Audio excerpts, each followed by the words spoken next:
Example 2. We can also use the example to review the concept of Sievert's method applying on beam structures. A simple structures with two elements, element 1, element 2. In this problem, you're asked to find out the reactions. But I think I also showed you something about shear and moment diagrams. What about the structures? This structure two span, one roller support on the left, one on the right. At the middle, we have one pin support. There are two applied moments, one on the left. This one is in clockwise directions. We normally take negative values for clockwise. And then we have another applied moment on the right-hand side. This one is anti-clockwise. Anti-clockwise is positive. So remember the sign conventions. We use anti-clockwise as positive in Sievert's method in our derivations. So one negative, one positive. You also know the elastic modulus and the moment of inertia, I. But read the question carefully. I highlight the statement, the middle statement. These structures, instead of just under two applied moments, for these structures, there is one support settlement. Settlement means moving downwards. Here is the ground, and here is under downward displacement. 1.5 mm. So normally we assume that there is no support movement at the pin support. Normally we take this equal to 0. But sometimes I may give you some extra information, just like this one. When support settle, then the value is not equal to 0. It's equal to some non-zero number. Just like this case, the value is equal to minus 1.5. Minus because we take negative, we take downward as negative. So the value here, the displacement is equal to minus 1.5 mm. Maybe you have to do some unit conversions, depends on what unit you are going to use. Because it seems that we're using meter here. Maybe you can change everything to meters or millimeters, depends on your own preference. So actually this problem, the structure is under two effects. The first one, applied moments. And second, support settlement. There are two effects applied on the structures. So how we can deal with this problem? Sievert's method, very systematic. Step 1, discretizations and assign code number at appropriate positions. For these structures, we have two elements as shown on the picture. Two elements mean we have three nodes, node 1, node 2 at the middle, and node 3. And each node we have 2 degrees of freedom, one vertical, one anti-clockwise. Just like here. Right? And you can assign the code number. Maybe I erase those extra things first. Otherwise, it's quite too many drawings. How to assign code number? At the beginning, I suggest you may follow the textbook suggestions. Assign code number from position with unknown displacement first. Once you're familiar with this approach, Sievert's method, you can start to assign code number arbitrarily. Once you're familiar with this method, arbitrarily mean we can assign code number from the left to the right, 1, 2, 3, 4, 5, 6. But at the beginning, if you're not very familiar with the code number, with this method, Sievert's method, maybe you can follow the textbook suggestions. Firstly, assign code number from position at position with unknown displacement first. By doing so, it also helps you to identify where you have unknown displacement, where you have known displacement. It gives you some information. Then how to identify where you have unknown displacement? Normally, we take a look from the left to the right for each node. Node 1, maybe I call this node 1. At node 1, roller support. Roller support, there should have no vertical movement. The vertical movement is 0. And we have question mark for rotation because it's free to rotate at roller support. On the right-hand side, here I directly jump to node 3 because node 1, node 3, they are identical. So if you know how to define node 1, then node 3 should be the same.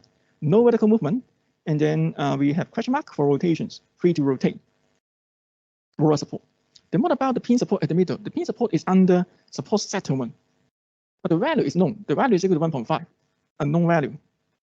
Known value means you know the number, 1.5 mm minus. It's a known value, not question mark. But this point is free to rotate. Pin support is free to rotate. The rotation is unknown. So when you read this picture, we have 3 question marks for the rotational degrees of freedoms. So when you assign code number, you may start to assign those positions with question marks first. You may start from here, 1, 2, 3, or you may start from the right, 1, 2, 3, depends on your preference. In the solution, I assign from the right to the left, 1, 2, 3. 1, 2, 3 are used to denote the positions with unknown displacements. And then 4, 5, 6 are used to define the remaining positions.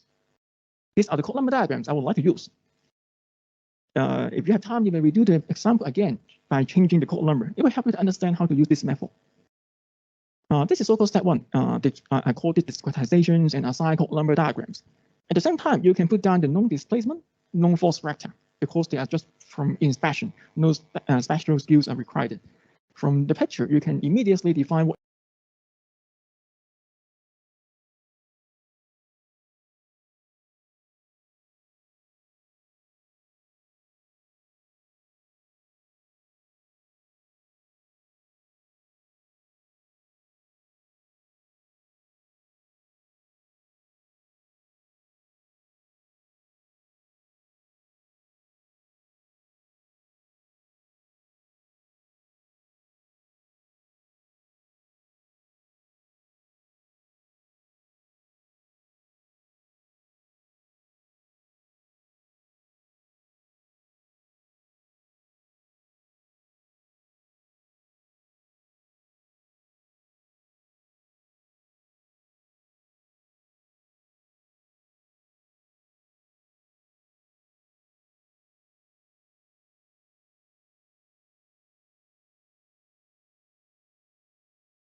is our known displacement and known force vector. They form part of our global force displacement relationship.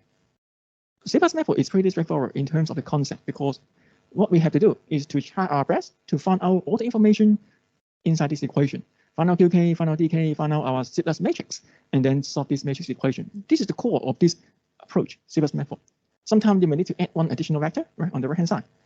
For truss structures, if you still remember, last time we introduced some extra effects like temperature change, vacation error. There are one additional vectors on the right-hand side. But the concept remains the same. Our task is to find out the information, QK and DK and Q law, and then solve it. Solve for unknown displacement, solve for unknown reactions. So here, what is DK? What is QK of these structures? Known displacement, known vector. If you follow the textbook suggestions, that means identify where the location of question marks. If you follow the textbook method, actually you know where is known displacement, right? 0, minus 1.5, 0. That's why this is also one advantage of following the textbook suggestions because you immediately understand what is DK. They correspond to code number 4, 5, and 6. Their values are equal to 4. This is QK. DK is here. DK, the value is 0 minus 0.0015. This is in meter.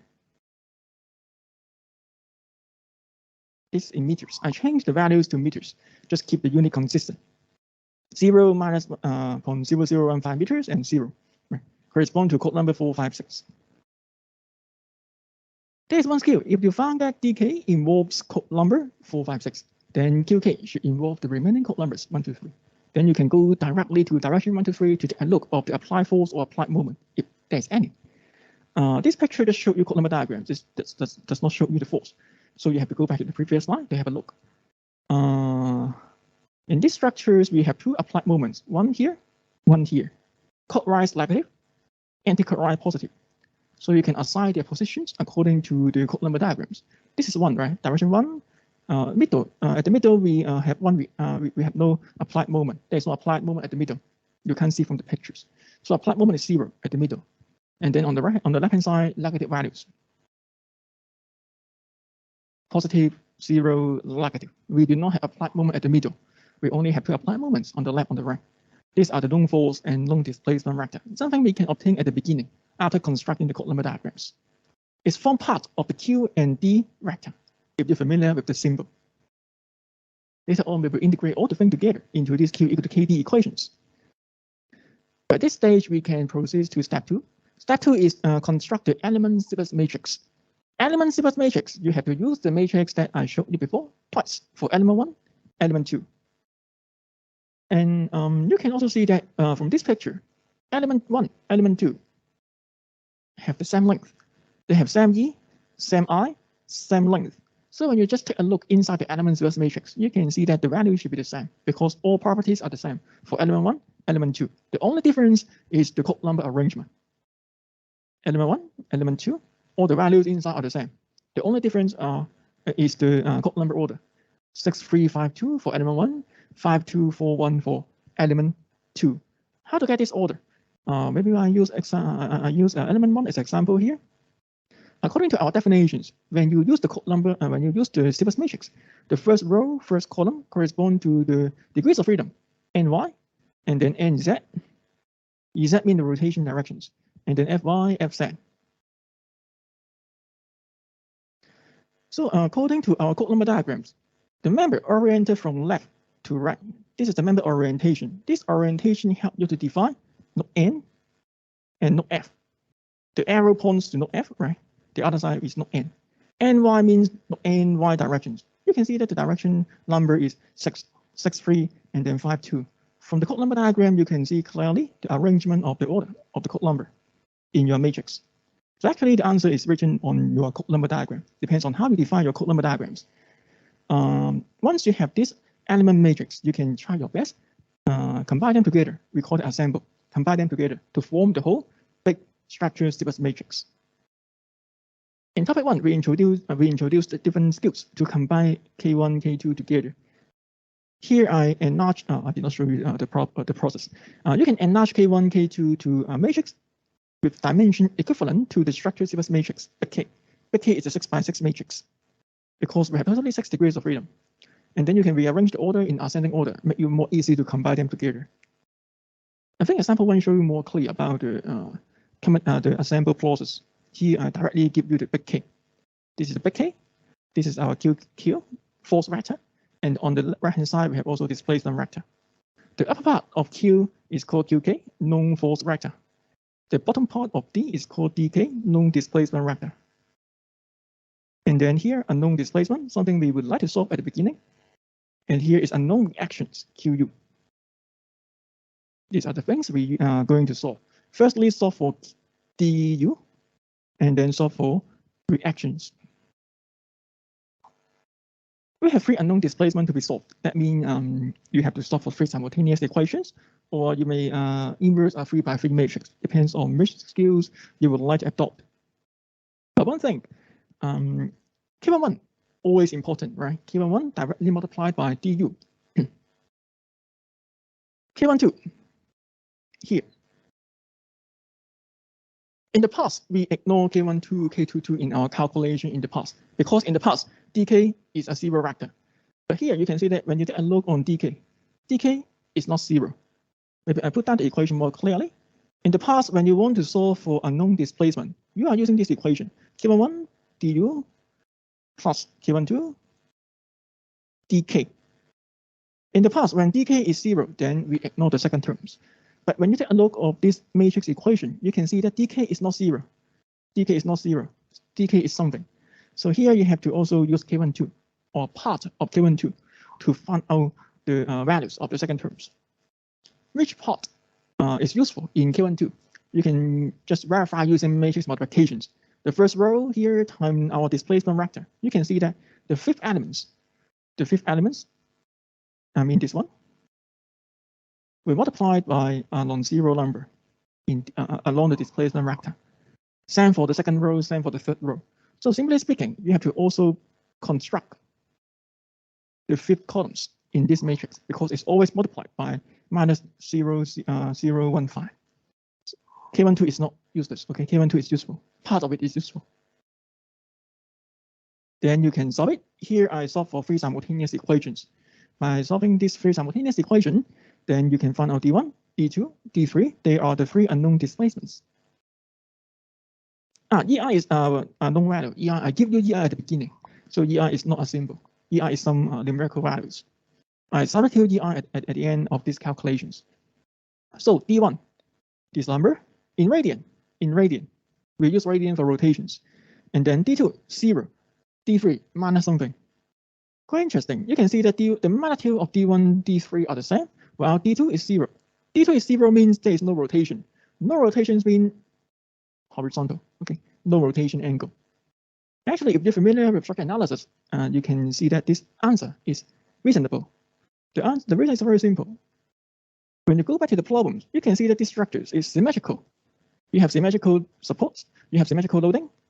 For this kind of highly symmetrical problems, they actually have no rotation at the middle. And then the values on the left, the deformation of the left side is equivalent to the right side. They are just like a mirror image. So at the middle, there is no any rotations. You can flip the picture to the right-hand side to form the whole deformation shapes. So at the beginning, actually, you can see these things. If you're familiar with structure analysis, symmetrical problems. But here we use our equation, we use our method to verify our observations. They have the same values, but slightly different in design. Not slightly different, opposite in design. And no rotation at the middle. So this is the first part, solve for unknown displacement. Simplest method, we always need to solve for unknown displacement. We have no choice. Once you know unknown displacement, you can go back to this matrix equation.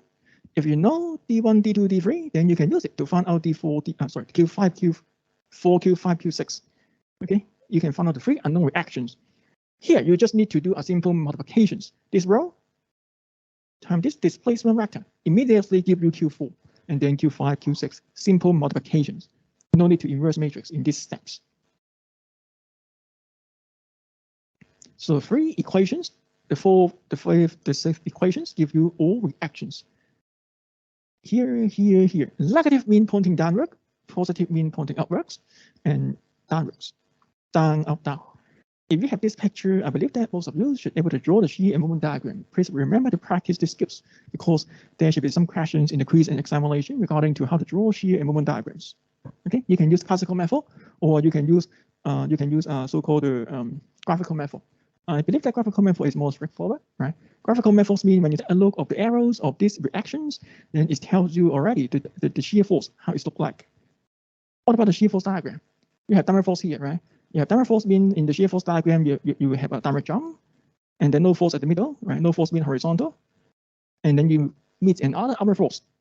There will be upward jump, and then downward. You can draw shear force diagram immediately once you know all the reactions using graphical method. And then from the slope, you can also draw the moment diagrams. This is so-called graphical method. Then what is classical method? Classical method, I think it's the first time when you learn how to draw shear and moment diagram. You learn one skill. The skill is that you make a cut at one arbitrary cross sections and distance x away from the support. And then you try your best to evaluate the shear and moment functions. Here is the shear functions, here is the moment functions. To find out shear and moment at these cross sections as arbitrary distance x away from the support. The moment expressed in terms of x. So when you plot it on the graph, it becomes the so-called shear and moment diagrams. I think this is the method that you learned at the beginning. We call that classical method. And then soon later, we derive graphical method using the arrows, directions. Normally, we use graphical method because the speed is much higher, faster. Make sure that you know how to play with these diagrams. Example 2. One optional thing. The optional thing is that if you want to find out the member end force, member end force means the end force for each member, the shear and moment. Graphically, it means these things. This is element 1. Member end force of element 1 means the shear force and moment at the end of this member. If you want to find out member end force, in the book, they give you one equation, this one, small q. The equation corresponds to small q using the element sequence matrix. The last time I mentioned that this is not necessary and also not very important because once you know the reactions, just like here, once you know the reactions, of the structures. If you want to know the shear force at any cross sections, I think the most easiest way is to make a cut. And then you can use force and moment equilibrium to find out the corresponding values. There's no need to use the matrix again. I think this one is more straightforward. But to complete the story, I also give you one example to see how to use this element equation, but optional, not necessary. Unless you use computer or Excel to solve the problem, the entire problems. Otherwise, I think this one is not very useful. You can obtain directly using equilibrium. So in these sections, we formulate the four displacement equations for beam structures, and then we try to apply it, solve it. So for the matrix equation, find out unknown displacement, unknown reactions. And then finally, we have a look how to use the outcomes to draw shear and moment diagrams. You can think in this way. Siebert's method is just a skill help you to find out the unknown displacement, unknown reactions. If you know the reactions, then you can start to draw the shear and moment diagrams based on the reaction diagrams. The last part right here is to consider a scenario called beam with intermediate loading. This is the last part of these sections. What is intermediate loading? I think you start to observe one feature. In our previous sections, we only consider a beam under concentrated force or under concentrated moment, right? Say, for example, a simply supported beam under point O, and then you can cut this into two elements, element 1, element 2. The force directly applied at the node. This is node. Element 1, element 2, right? The force applied exactly at the node. In the previous sections, we consider this, okay? Moment, force applied exactly at the node. But what happens if the force or moment applied in between the two nodes? So for example, if the force applied between the two nodes right here, or if we have uniformly distributed load along the first span or along the second span, right? They are not concentrated at the node. Then what we can do? We call this intermediate loading. Force acting in between the two nodes. We call it intermediate loading. Intermediate means at the middle. Actually, in Siebert's method, we can handle intermediate loading. That's why we put it here. When the force apply at the node directly, you can put this inside QK, right? If the force or moment apply at the node directly, you can put it inside QK. But what about this intermediate loading? In this section, we would like to derive the equation, modify the equation a little bit to handle intermediate loading. So here, you can see that in the past, we derived our equations for load applied at the end of members. But quite often, especially for beam mainly used to take uniformly distributed load, maybe from the slab, or maybe from the other scenario, the other properties, the other events. So what happens if we have UDL or loading at the middle?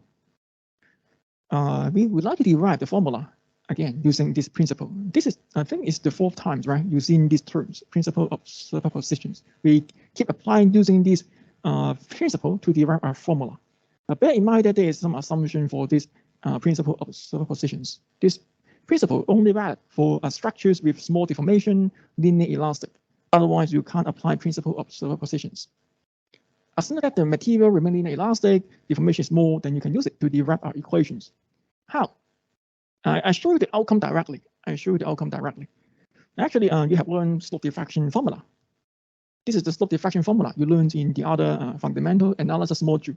Moment equal to a set of rotation diffraction plus an item called fixed end moment, right? When you learn the slope diffraction equations. This fixed end moment actually is used to take account of the intermediate loading. So mathematically, it's just like adding one fixed end force vector on the right-hand side of the equation. The formulation is quite similar to the one that we encountered last time for truss structures under temperature change or fabrication error. If you have this kind of additional effect, you have to add one additional vector on the right-hand side. To make things consistent, I call this Q0 here. Okay, I think last time in chapter 1, we also call this Q0, something like that. They are used to take account of this kind of extra effect, like intermediate loading.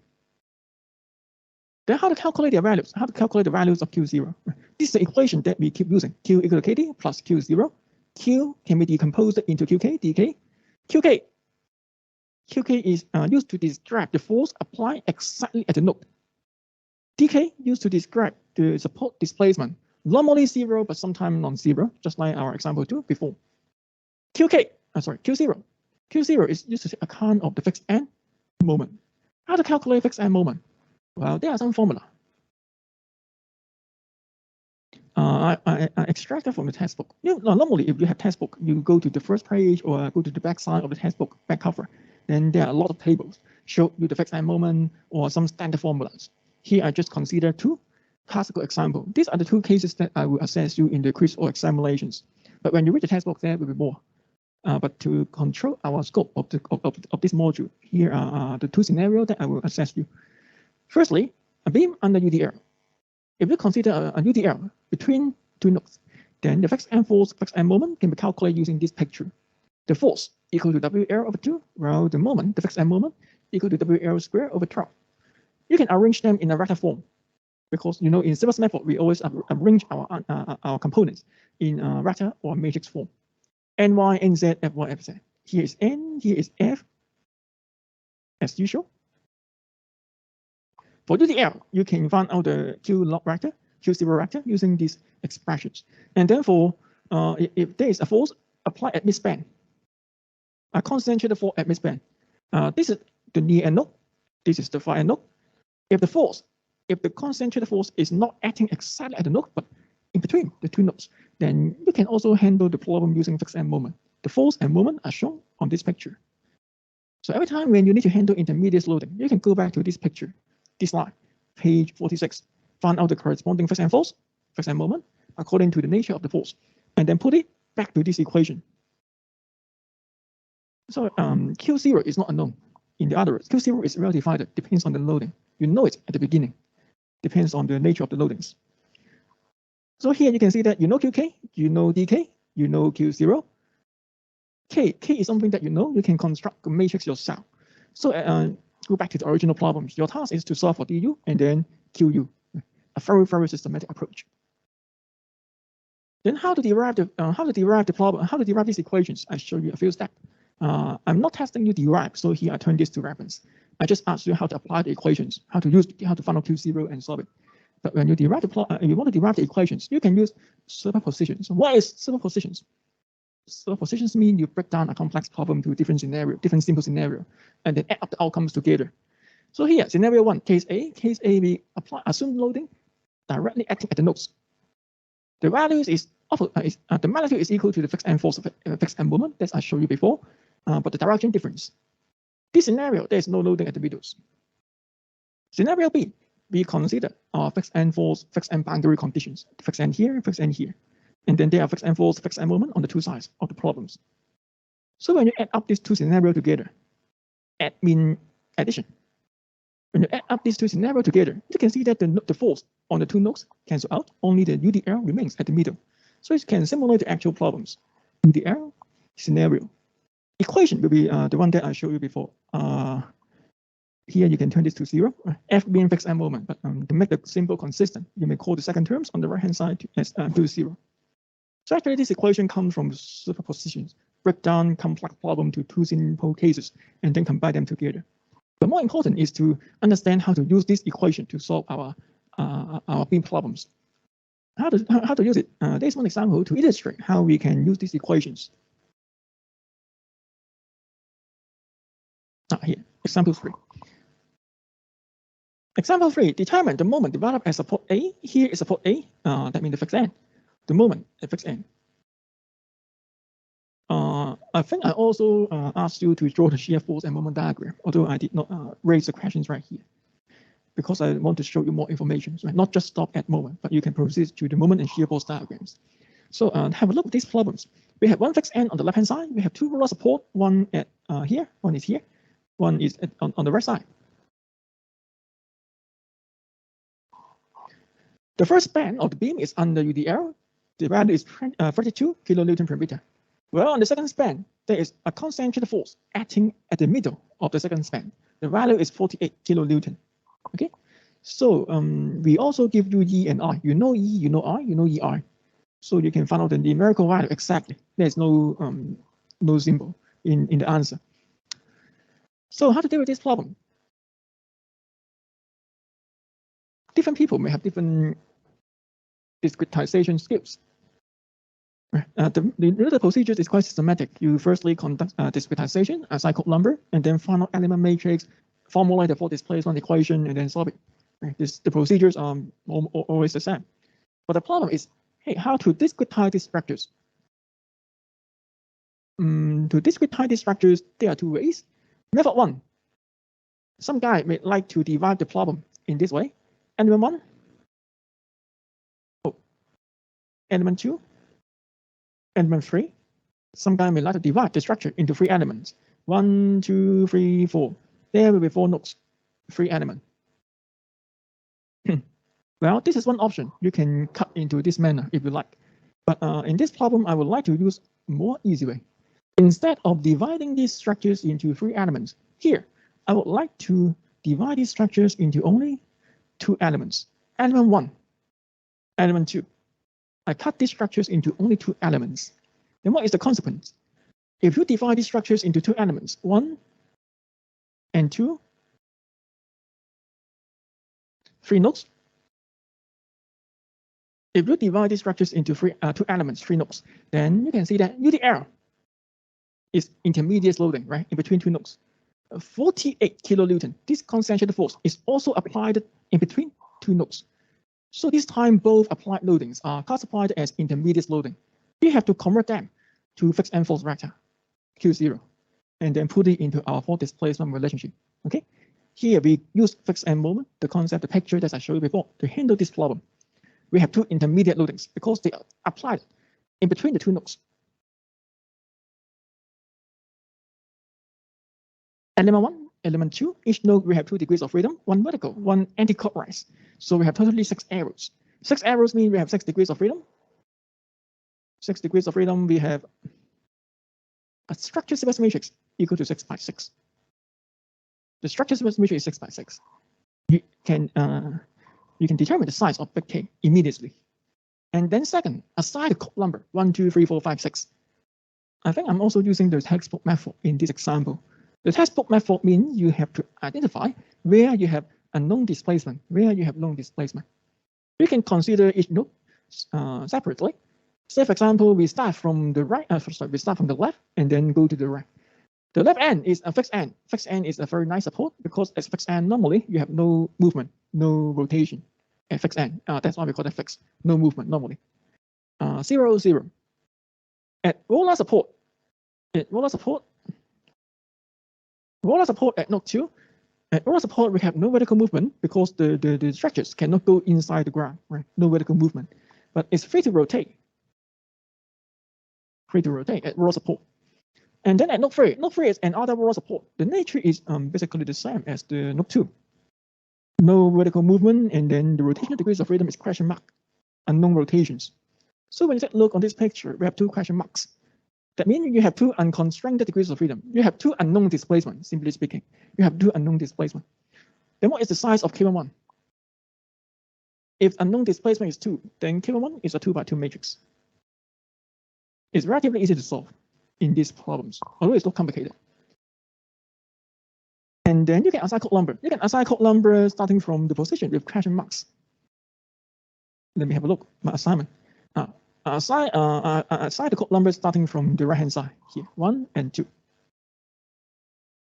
1 and 2 are used to describe the positions with unknown displacements. And then you can assign the remaining 4 numbers arbitrarily. 3, 4, 5, 6.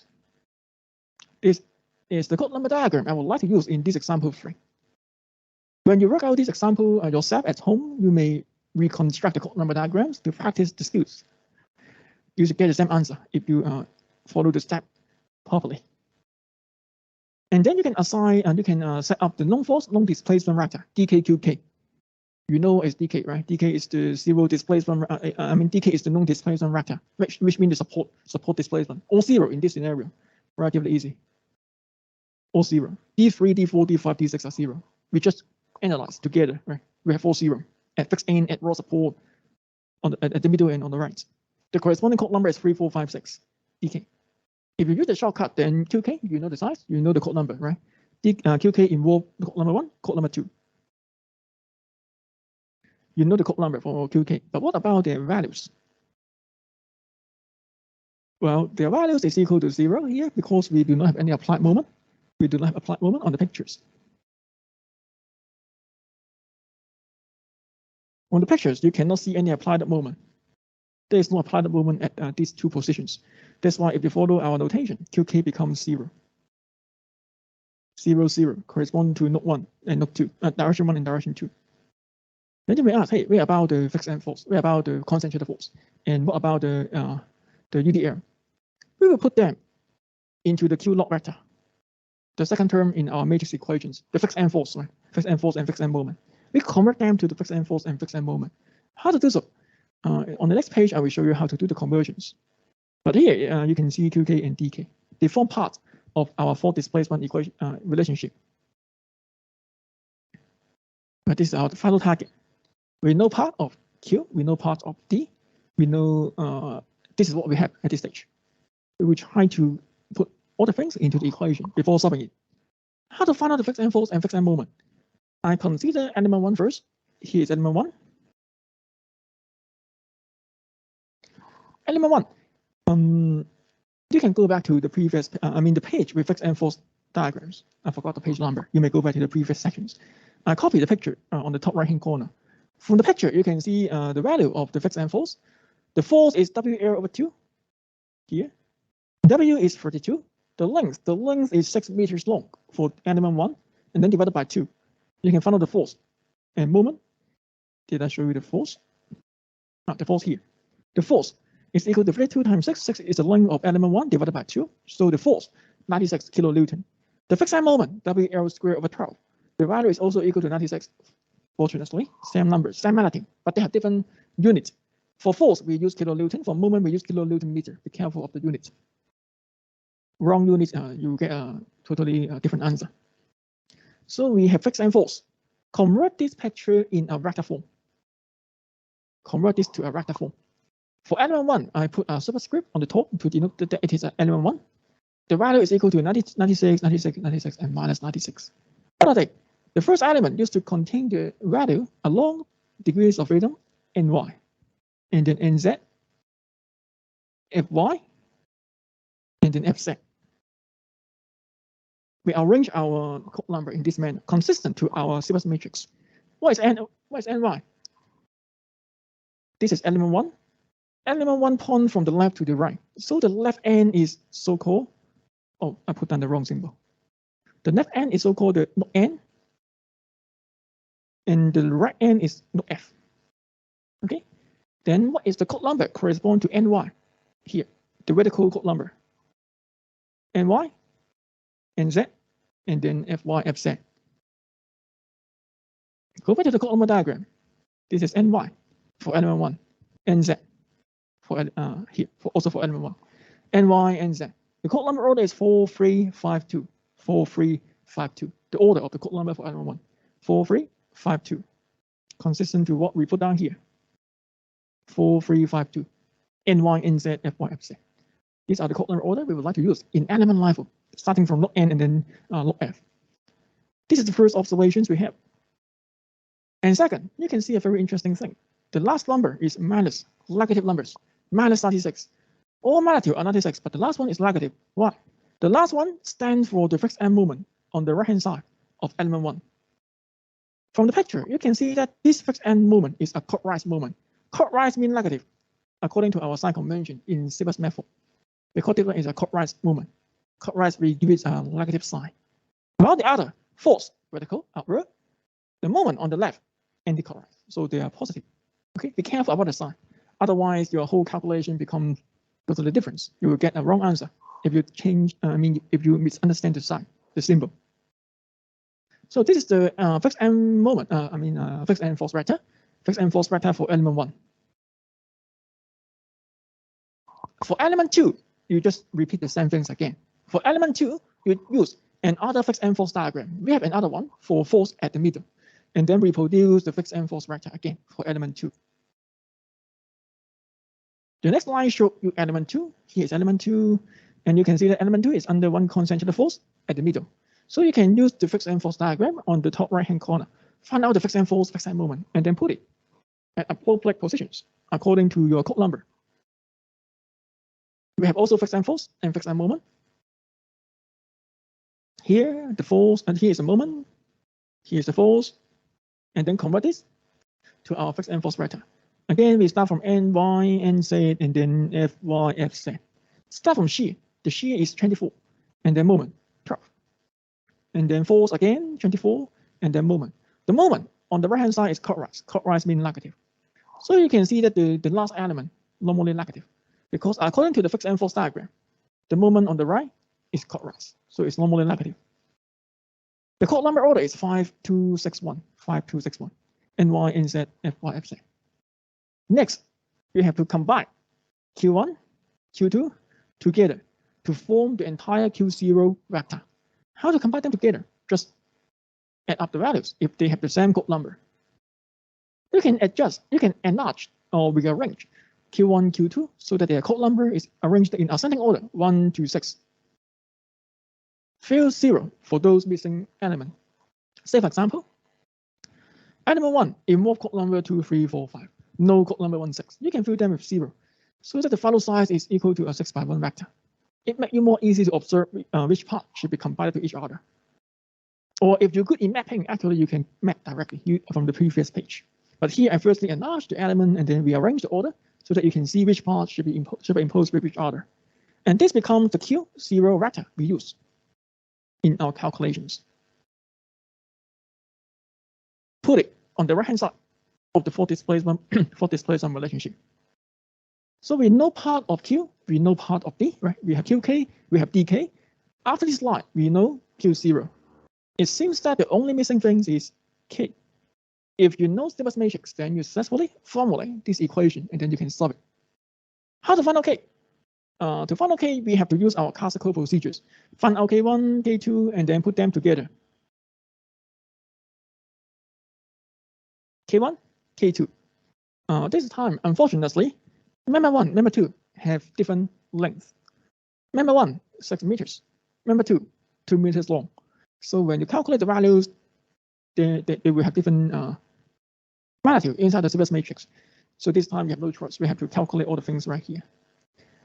But I remember that there are some skills you may speed up the calculation, right? Stevens matrix is symmetrical, so you can use the symmetrical property to speed up your calculation a little bit. And then you can find out some common terms in the Stevens matrix. Say, for example, you normally see 12 EI over L squared, you see 6 EI over L squared, and then you also see 4 EI over L. If I did not make any mistake, there is also one term, 4 EI over L in the matrix. Then you can firstly calculate these few common terms. It may speed up a little bit for you to construct the element Stevens matrix, put it according to the positions. You can refer to the element matrix. I think I forget the slide number. It should be in section 2, something like this. After that, you can combine them together to form the structure to form the fault displacement relationship. Q equal to KD plus Q0 plus Q0. Your task is to find out D1, D2, unknown displacement, and then unknown reactions as usual. This is the formula we use in this problem. One thing, mathematically, you can move Q0 to the left-hand side of this equation. Mathematically, you can move it from left to right. Then it will become like this. It will become like this, just like our typical format. When you read the textbook, they start from here. Remember that. But actually, it just moves the fixed enforced vector to the left-hand side. They're equivalent. Depends on how you understand the problems. I think this one is more easy because you can construct fixed enforced vector directly from the picture that I gave you before. But anyway, our task is to solve the equation, solve for D1, D2, using the first two equations. You can see Q1. Q1 is a 2 by 2 matrix. You can use matrix inverse or you can solve for two simultaneous equations. Here it seems that I'm solving two simultaneous equations. Find out the unknown D1, D2. They are rotation. We use radian for the rotations. Once you have the rotations, you can use it to find out our unknown reactions. If you know the unknown reactions, you can go back to this formula. Once you know D1, D2, you can calculate Q3, Q4, Q5, Q6 by using the bottom part of this matrix equation. K1, this is K21, right? K21 times DU is here, plus K22 times DK. But DK is 0 again. Here, DK is 0. So actually, K22 is useless in this problem. It will not affect your calculation because it's multiplied by a 0 displacement, DK. Plus, don't forget, there is one extra columns on the right-hand side, plus the fixed enforced. don't miss this part, okay? Otherwise, your answer will be different a lot. Remember, there is one extra terms on the right-hand side. You can read directly from the matrix equations. And then you can do this 4 times, find out Q3, Q4, Q5, Q6. Then you can get all the reactions. If you know the reactions, you can draw the shear and moment diagrams as usual. Shear and moment diagrams. Please note that you have to understand how to play with the whole procedures, how to do Sylvus method. You have to familiar